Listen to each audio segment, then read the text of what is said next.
দেখো বন্ধুরা, আজকে সকাল সকাল তোমাদের সাথে রান্না শেয়ার করতে চলে এসেছি। যেটা আমার রোজগারের রুটিন সেটাই শুরু করে দিয়েছি। তো এখানে দেখতে পাচ্ছ মুগ ডালটা ভেজে নিচ্ছি। আর এখন বাজে কিন্তু 6টা। সমস্ত বাসি কাজ কমপ্লিট করে রান্না করতে চলে এসেছি ড্রেসটা চেঞ্জ করে। তো আজকের কী কী রান্না করছি সেটাই তোমাদের সাথে শেয়ার করব। তার মধ্যে ফাঁকে ফাঁকে একটু কাজও সেরে নিয়েছি, অন্য কাজ। তো দেখো ওখানে ডাল ভাজছি, এখানে মাছগুলো নুন হলুদ মাখিয়ে রেখেছি। মাছের মাথা আছে আর 7 পিস মাছ আছে এখানে, সেটাই রান্না করব আজকে। আর তার সাথে সাথে আর কী কী মেনু থাকছে, কীভাবে রান্না করছে সেটাই পুরোটাই দেখাবো না, একটু একটু করে তোমাদের সাথে শেয়ার করব। পুরোটা যদি দেখাতে যাই তো ভিডিওটা অনেক বড় হয়ে যাবে। তো চলো ইন্ট্রোটা দিয়ে নিই। আজকে তোমাদের সাথে পরিচয়টা করানো হয়নি। তো welcome to my channel education. আশা করি তোমরা সকলে ভালো আছো আর আমরা খুব খুব ভালো আছি। তো বড়োদেরকে প্রণাম আর ছোটোদেরকে অনেক অনেক ভালোবাসা দিয়ে আজকে ভিডিওটা শুরু করে দিয়েছি। আর বন্ধুরা, তোমাদের একটা কথা বলার আছে। দেখো, অনেকে নতুন বন্ধু এসছো আমার পরিবারে, কিন্তু তোমরা আমার ভিডিওতে কমেন্ট করছো, ভিডিও সম্বন্ধে কমেন্ট করছো, ঠিক আছে, কিন্তু এখানে বন্ধু করেছি এইসব কমেন্ট এখানে লিখবে না। আমার কমিউনিটি বক্স আছে, ওখানে গিয়ে কমেন্ট করবে, তাহলে আমি তোমাদেরকে ব্যাগ দেবো, নাইলে ব্যাগ দেবো না। তোমরা যতই আমার ভিডিও দেখো না কেন, আমার ওই একটা ভিডিও দেখার জন্য আমার চ্যানেলটা ক্ষতি হয়ে যাচ্ছে, কিন্তু তোমরা এটা করো না। এটা করলে আমার বহুত ক্ষতি হচ্ছে, বারবার বলছি তোমরা এগুলো করো না। তো এখানে দেখো আমি ডালটা ভেজে জল দিয়ে দিয়েছি, এবার ধুয়ে নেবো ভালো করে, নিয়ে তারপরে সিদ্ধ বসিয়ে দেবো। গ্যাসটাও বন্ধ করে দিয়েছি, নাহলে পোড়া লেগে যাবে নিচ দিয়ে। আর এদিকে দেখো আর ভালো করে ধুয়ে আমার সিদ্ধ বসিয়ে দিয়েছি। ডালটা হতে থাক, ততক্ষণে আমি আমার রান্নারগুলো জোগাড় করে নিই। এখানে ডাল বসিয়ে দিয়েছি আর মনে হয় এক সাইডে ভাত বসিয়ে দিয়েছি, এখন বলতে পারছি না। তো তারপরে দেখো ডালও সিদ্ধ হতে থাকলো এদিকে, আর আমি এদিকে পেঁপে আলু কেটে নিয়েছি। আর দেখতে গেলে রুই মাছের তো নুন হলুদ মাখানো ছিল। তো আজকে রান্না করব পেঁপে আলু দিয়ে, যেহেতু প্রচণ্ড পরিমাণে গরম, কিন্তু বাইরে কি বলবো, যেন মনে হচ্ছে চৈত্র বৈশাখ মাস চলে এসছে, এত গরম। আর এইদিকে দেখো ডালটা নুন হলুদ দিয়েও সিদ্ধ হয়ে গেছে, পেঁপে আলুটাও কাটা হয়ে গেছে। তো ডালটা একটু পরে করছি, ততক্ষণে পটল ভাজবো, সেটা ভেজে নিয়ে তারপর মাছের মাথাগুলো ভেজে তারপরে ডালটা বসাবো। তো মাছের মাথা দিয়ে মুগ ডালটা করব। আর বোতলগুলো দেখতে পাচ্ছ, তো ওই বোতলগুলোও এই রান্নার ফাঁকে ফাঁকে ভরে নেবো। তো দেখো এদিকে গোটা গোটা পটল কেটে রেখেছিলাম, সেইটাই ভাজছি।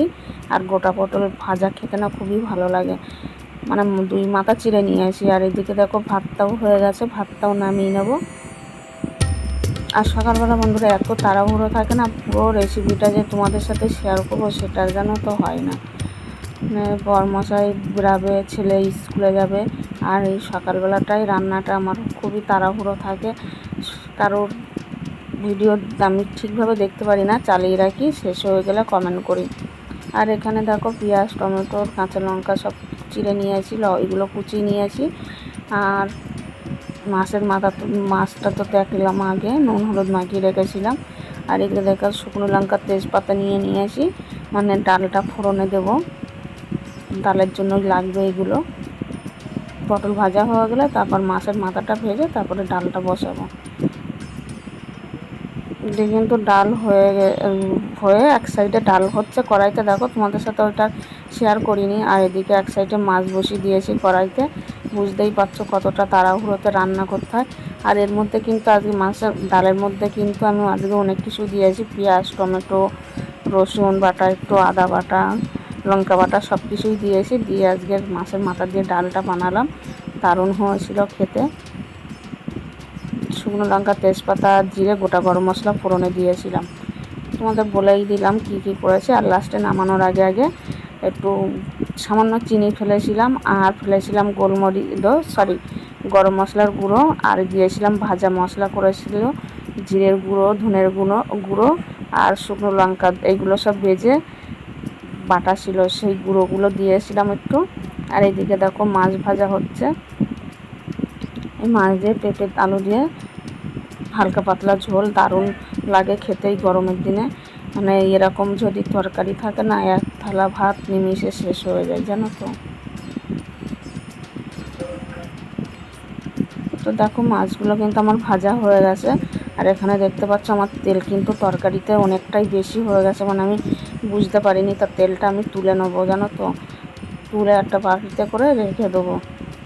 জিরে ফোড়নও দেওয়া হয়ে গেছে, কী করবো দেখো তুলে নিয়েছি, কিন্তু নিয়ে সামান্য একটু তেল রেখে দিয়েছি। এবার আমি এর মধ্যে একটা মশলা করে রেখেছিলাম, মানে এখানে আদা বাটা ছিল, জিরের গুঁড়ো ছিল, হলুদ লবণ পরিমাণ মতন সব রাখা ছিল।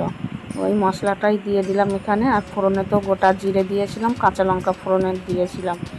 আর এইদিকে দেখো ভালো করে আমি কষাতেই আসি।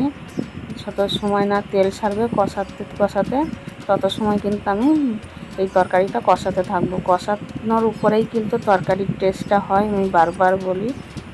তোমরাও এভাবে একটু সময় ধরে কষাবে, তাহলে দেখবে খেতে দারুণ লাগে। তোমাদের সাথে তো সবটাই শেয়ার করলাম যতটা পেরেছি। আর তারপরে এইদিকে দেখো জল দিলে মানে কষাতে থাকবো, আর এইদিকে আমি জলের বোতলগুলোও ভরে নেবো। মানে সকালবেলাটা পূজা হওয়া লাগে, জানো তো। দেখো জল ভরে নিয়ে আবার ওই জায়গাটা মুছে নিয়ে সব বোতল ভরিনি, জানো তো, জল বাড়ান্ত আনা হয়নি।